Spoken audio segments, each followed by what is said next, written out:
Hai guys, aku cuman mau cerita aja dan aku cuman mau ngasih kata-kata penyemangat aja. Jadi gini guys, aku cuman mau bilang gini aja. Aku itu mulai bikin channel itu pas aku lagi benar-benar gak tahu harus ngapain. Maksudnya itu begini, kita itu aku lagi di dalam posisi yang setengah-setengahnya aku nggak tahu apa harus ngapain. Dan akhirnya karena aku nonton videonya Mr. Beast dan aku coba cari tahu video Mr. Beast yang pertama itu apa. Pas aku cari tahu, ternyata video Mr. Beast itu aneh. Bahkan bukan aneh, Mr. Beast aja bilang kepada diri sendirinya sendiri atau bilang kepada diri sendiri bahwa video yang pertamanya Mr. Beast itu katanya jelek atau aneh. Dan aku di situ mulai mikir, apa aku bikin channel YouTube aja ya, buat aku pengennya itu aku bisa kayak Mr. Beast. Ya mana Mr. Beastnya ya, sebentar. Nah, kayak Mr. Beast, ya lebih tepatnya aku tuh bikin konten YouTube atau aku bikin channel YouTube itu karena Mr. Beast. Ya kok bisa, ya karena aku tuh aku lihat-lihat terus video Mr. Beast dan aku mulai mikir lagi, kok bisa ya Mr. Beast kayak gitu, kok bisa ya Mr. Beast sukses itu. Dan bahkan ada yang bilang kalau Mr. Beast itu hoki, padahal dia bekerja keras. Aku tahu dia bekerja keras, maka dia aja pernah gak ada viewsnya buat dapetin 100 subscriber atau masuk tuh 100 views di videonya aja susah katanya itu dulu. Tapi kalau sekarang 1 juta views aja itu rasanya mudah bagi dia. Aku itu gila sih. Dan ya aku sebenarnya teringat-ingat kata-kata Mr. Beast. Mr. Beast pernah bilang gini di salah satu videonya, ada seseorang anak yang berkata seperti ini, hai Mr. Beast, gimana caranya agar bisa menjadi orang sukses? Dan Mr. Beast menjawab, lakukan yang kalian suka dan kembangkan terus konsisten, disitulah kalian akan sukses. Dan aku cari tahu maksudnya apa, dan aku gak cari tahu sih, ini menurut aku aja. Maksud dari kata-kata Mr. Beast itu adalah sebuah kata yang seperti ini, jika kalian di umur yang masih muda ini, itu kalian harusnya ngelakuin hal-hal yang bermanfaat. Kayak kalian cari minat kalian apa, kalian cari kurang lebih kalian cari apa yang kalian inginkan, apa yang kalian sukai, dan apa yang kalian inginkan agar menjadi sukses. Seperti bidang MTK, bidang IPA, bidang biologi, atau bidang fisika, atau juga bidang-bidang lainnya seperti kedokteran, pilot, tentara, polisi, dan lain-lain. Kalau misalnya cita-cita kalian itu ingin menjadi polisi, belajarlah. Dan kalian cita-citanya ingin menjadi dokter, belajarlah. Dan kalian cita-citanya ingin menjadi pilot, belajar juga. Karena Mr. Beast juga sekarang menjadi sukses, benar-benar sukses itu karena belajar. Kunci untuk menjadi kesuksesan itu adalah belajar. Apakah kalian kira Mr. Beast itu cuman hoki, atau Mr. Beast itu emang dari awal udah punya uang banyak, atau Mr. Beast itu dari awal sudah memiliki penghasilan yang banyak? Enggak. Aku jawab aja singkat, enggak. Karena kenapa? Mr. Beast itu awal-awal aja dia tidak menghasilkan uang. Dia cuman bikin video YouTube, dia bikin konten, dan akhirnya konsisten sampai sekarang 13 tahun dia menjadi sukses besar. Dia dengan berbagai produknya kayak vegetables, burger Beast, dan merchandise dan lain-lain. Dan sekarang Mr. Beast menjadi sangat sukses. Aku juga awal-awalnya ngerasa kayaknya aku gak akan bisa kayak dia, tapi aku sekarang lagi berusaha. Aku aja berharap semoga sekarang aku bisa sukses. Kalau gak sekarang, ya intinya kalau aku berusaha terus berusaha pastinya akan sukses. Aku cuma nunggu waktu sekitaran 2 tahun atau 5 tahun. Maaf tadi suaraku agak sedikit kejepit. Ya intinya sebenarnya itu, kalau kalian ingin menjadi youtuber, usahain kalian bikin kontennya dari sekarang atau bikin dulu channel YouTube, karena itu adalah kunci utamanya. Kalian harus bisa berani tampil depan kamera, berani buat ngomong depan kamera, dan gak usah hiraukan kata-kata lain, karena aku juga udah ngalamin seperti, duh aku malu nih kalau misalkan aku harus konten terus dilihatin oleh teman-teman. Itu wajar, itu wajar. Kenapa aku bilang itu wajar? Karena rasa malu di dalam diri manusia itu wajar.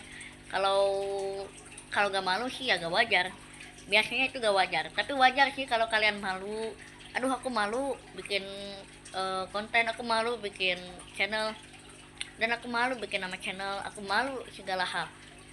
Ya kalian malu gak apa-apa, tapi kalian jangan bikin malu itu menjadi sebuah hal yang bikin kalian tidak akan membuat konten, tidak akan membuat channel. Jadi kan malu itu adalah sebuah sebuah perjalanan besar kalian.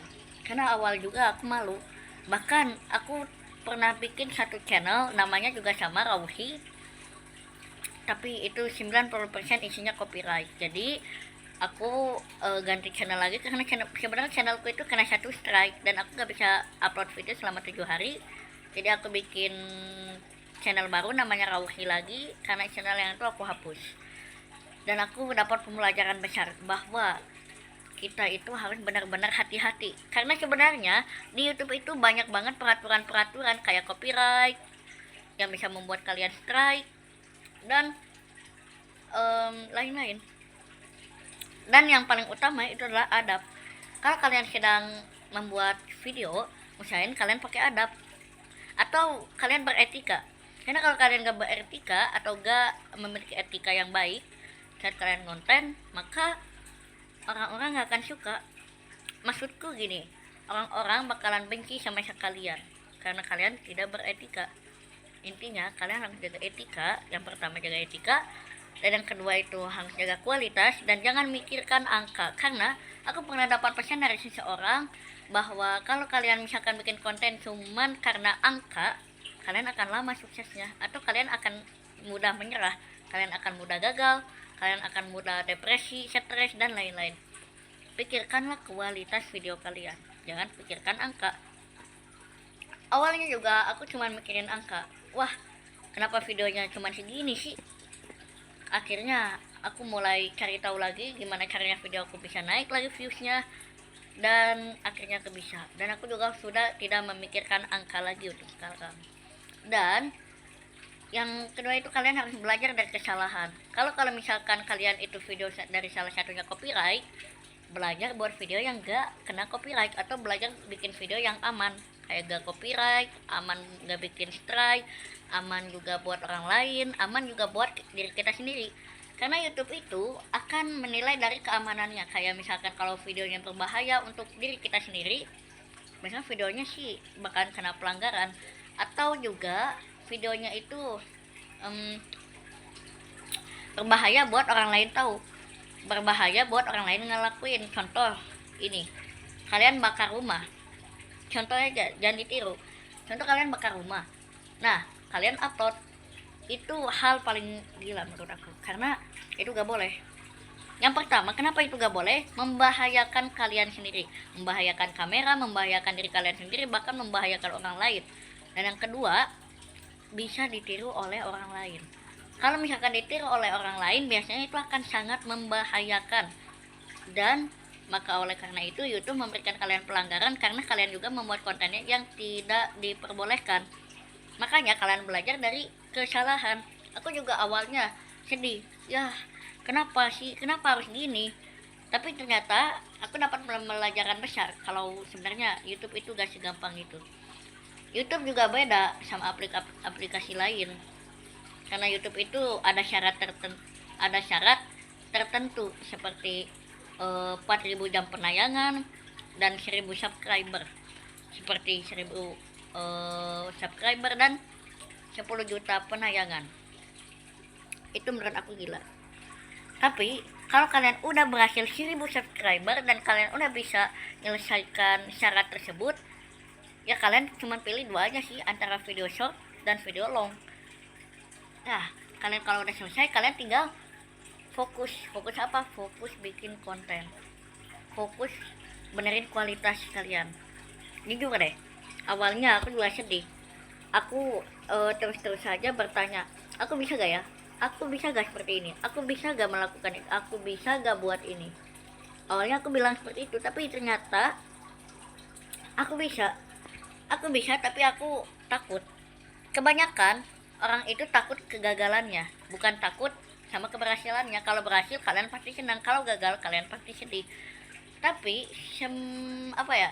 tapi kalian itu enggak gagal kalau misalkan video kalian itu kena strike, atau video kalian kena pelanggaran, video kalian kena copyright, itu kalian itu enggak gagal. Aku cuma ngasih tahu sesuatu, kalian enggak gagal. Kenapa aku bilang kalian enggak gagal? Bentar. Karena kalau orang itu atau di YouTube itu kalian baru disebut gagal kalau kalian menyerah. Paham nggak? Kalian hapus channel, kalian gak mau bikin lagi channel, kalian trauma sama kejadian itu, dan akhirnya kalian gak membuat channel lagi, gak membuat video lagi, dan gak memperbaiki kesalahan yang sama atau kesalahan yang telah ada. Itu disitulah kalian gagal, namanya itu gagal. Tapi kalau kalian di saat kalian kena copyright, kena pelanggaran, kena strike, dan di ban selama beberapa hari, tapi kalian masih ingin membenarkan kualitas, masih ingin membuat konten, masih ada rasa ingin membuat konten, masih ada rasa ingin membenarkan kualitas, itu bukan gagal, tapi itu adalah sebuah proses.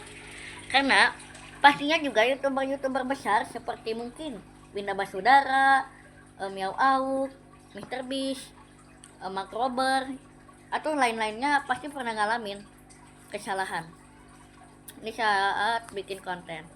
Mr. Beast aja banyak video yang gak bisa dia upload karena ada kesalahan sistem. Jadi wajar, gak apa-apa. Kalian gagal karena copyright, gak apa-apa. Kalian gagal karena kesalahan atau strike, gak apa-apa. Kalian sedih, gak apa-apa. Kalian nangis, gak apa-apa. Yang penting kalian gak padamin api di dalam hati kalian. Gak padamin api untuk kalian berhenti membuat konten atau membuat video. Ya, aku juga awalnya seperti itu. Kalau aku pas itu pernah dapat strike, dan aku mikir, apa aku berhenti aja ya bikin konten YouTube. Itu aku hampir menyerah. Tapi pas aku cek lagi, atau aku coba pelajari lagi, aku dapat sesuatu kata pembelajaran. Aku mencoba membuat video cadangan setelah channelku kena ban selesai. Aku coba bikin video cadangan. Nah, tapi sayangnya pas aku cek lagi, aku baru ingat kalau logo di channel aku itu nggak boleh sebenarnya, atau kena copyright. Jadi aku sebenarnya itu sedih banget, karena di video-videoku hampir 100% video long itu outro-nya atau penutupannya menggunakan logoku yang gak aman. Jadi aku coba ganti channel lagi, aku bikin channel lagi, aku bikin ulang lagi, dan aku mulai dari nol lagi, dan akhirnya aku bisa seperti ini lagi. Aku lebih senang itu kalau di prosesnya. Karena kenapa? Aku itu sangat cinta banget sama prosesnya. Karena yang paling aku sukai itu adalah satu, membuat video, dua, mengedit video, dan yang ketiga adalah menguploadnya. Itu bahagia, kalau apalagi kalau udah diupload, pasti bahagia banget ya. Intinya teman-teman, jangan menyerah. Kalau kalian menyerah, coba kalian pikirin ini deh. Kalian udah berumur 25 tahun, atau 30 tahun, atau 40 tahun, atau 35 tahun, atau 20 tahun deh. Lebih mudahnya 20 tahun. Kalian mikir, aduh, aku gak ada penghasilan apa-apa nih, sedangkan teman-temanku sudah sukses, sudah dapat pekerjaan, sudah punya rumah, mobil, motor, dan lain-lain. Kalian cuma bisa bilang andai. Kata andai itu pasti ada di pikiran kalian kalau kalian menyesal, seperti andaikan saja aku bikin channel YouTube pertamaku, andaikan saja aku bikin usaha kecil-kecilan, andaikan saja aku melakukan itu, andaikan saja aku melakukan ini, andaikan saja aku membuat itu, andaikan saja aku mencoba itu. Itulah yang dinamakan penyesalan. Dan penyesalan itu pasti kalian gak mau nyesal kan. Oleh karena itu kalian mulailah dari nol, mulai dari sekarang. Jangan mulai dari aku nanti aja deh di umur 20 tahun aku baru mau mulai, aku nanti aja deh di umur 30 tahun aku mau mulai, aku nanti aja deh di umur 40 tahun baru mulai. Mulailah dari sekarang. Kenapa aku bilang kayak gini? Karena waktu sekarang itu adalah waktu yang tepat. Ya, karena mungkin gak apa-apa kalau kalian misalkan yang nonton ini berumur 20 tahun, 30 tahun, 40 tahun, coba mulai dari sekarang. Paham gak? Walaupun kalian udah berumur, cobalah cari hal-hal yang kalian sukai dan kalian konsisten, kalian upload setiap hari di YouTube, TikTok, dan lain-lain, atau apapun itu. Kalian coba lakuin sesuatu hal yang baik. Seperti aku suka main bola, karena aku gak mungkin antara sukses atau enggak di bola itu, coba kalian kembangin skill bola sambil diupload ke YouTube atau ke aplikasi lain seperti IG atau Instagram, Facebook, dan YouTube atau TikTok atau apapun lain. Ya, coba kembangin bakat kalian. Paham nggak? Paham? Kembangin bakat kalian yang udah kalian punya. Intinya, jangan mudah menyerah, karena sebenarnya kunci utama manusia itu gampang menyerah, tapi kunci yang pertamanya itu adalah pantang menyerah atau jangan menyerah. Karena kalau kalian menyerah, misalkan emang benar-benar bakat kalian itu main bola, bakat kalian itu main basket, bakat kalian itu main golf atau ngonten, YouTube, TikTok, IG, dan lain-lain, tapi kalau kalian menyerah, hancur. Paham? Hancur, semuanya akan hilang begitu aja karena kalian menyerah. Tapi kalau kalian gak menyerah, kayak main bola, kalian kesukaannya main bola, basket, golf, YouTube, TikTok, dan influencer, jual-jual produk, usaha, dan lain-lain, kalian tanamkan dalam hati kalian, aku yakin, aku pasti bisa, aku pasti sukses. Dan kalian lama-kelamaan yang aslinya terbuka seperti ini, bakalan tertutup seperti ini. Dan ini adalah api. Pegang api kalian, api semangat kalian dengan kuat-kuat. Ya, sampai seperti ini. Kalau kalian enggak sama sekali memegang, atau kalian enggak konsisten, atau kalian enggak akan mengembangkan dan kalian mudah menyerah, yang aslinya seperti ini bakalan jadi seperti ini. Bakalan hancur, bakalan hilang. Oleh karena itu, pantang menyerah. Jujur deh guys, ini adalah video yang aneh. Sebenarnya aku gak tahu aku mau ngapain, karena aku sebenarnya mau bikin satu video tapi gak sempat sekarang. Jadinya aku cuma bikin kata-kata seperti ini. Aku harap dengan video ini kalian bisa mikir, harusnya aku ngelakuin itu, harusnya benar kata-kata Rauhi, benar juga ya kata dia, benar juga kan kata aku, benar juga kan kata dia. Paham? Jadi kalian ngelakuin. Coba kalian mulai dari sekarang, dan kalian bayangin deh, kalau kalian di posisi kalian pengen nyerah, coba kalian bayang ini. Kenapa ya capek banget main bola? Apa aku nyerah aja ya? Dan coba kalian bayangin lagi di dalam hati kalian, di dalam otak kalian, bayangin. Kalau aku konsisten main bola dan kembangin bakat dan skill aku sekitaran 2 atau 3 tahun ke depan, kayaknya aku udah bisa dapat Ballon d'Or misal, atau aku udah bisa masuk klub terkenal kayak Persija dan lain-lain. Pasti aku bisa sukses. Coba deh aku kembangin selama 2 atau 3 tahun ke depan. Aku juga awalnya mikir kayak gitu, akhirnya aku gak nyerah dan aku terus bikin konten, walaupun sebenarnya kadang-kadang sih aku bikin kontennya. Intinya pantang menyerah. Makasih juga yang udah nonton, karena mungkin ini aja sih yang aku bisa sampaikan. Semoga aja kalian bisa tahu apa yang aku sebutkan, semoga aja kalian bisa tahu apa maksud aku. Ya, thank you guys yang udah nonton, udah klik video ini. Jadikan pembelajaran aja ya, jangan dibikin sakit hati, karena sebenarnya kata-kata itu benar-benar bikin kita bisa sukses, tapi bikin kita lumayan sakit hati. Atau bisa aja dari kata-kata aku ini kalian menyesal, akhirnya kalian mencoba membuat hal-hal yang gila, dan kalian kembangin bakat-bakat kalian, coba upload, bikin channel pertama kalian, dan kalian terus upload, dan kalian sukses. Dan dari situlah kalian baru ngeh kalau kata-kata aku ini bukan kata-kata yang sembarangan. Ya, makasih yang udah klik video ini, dan jangan lupa like, share. Gimana share? Share itu kayak pesawat kan? Nah, share dan subscribe. Ya, jangan lupa subscribe.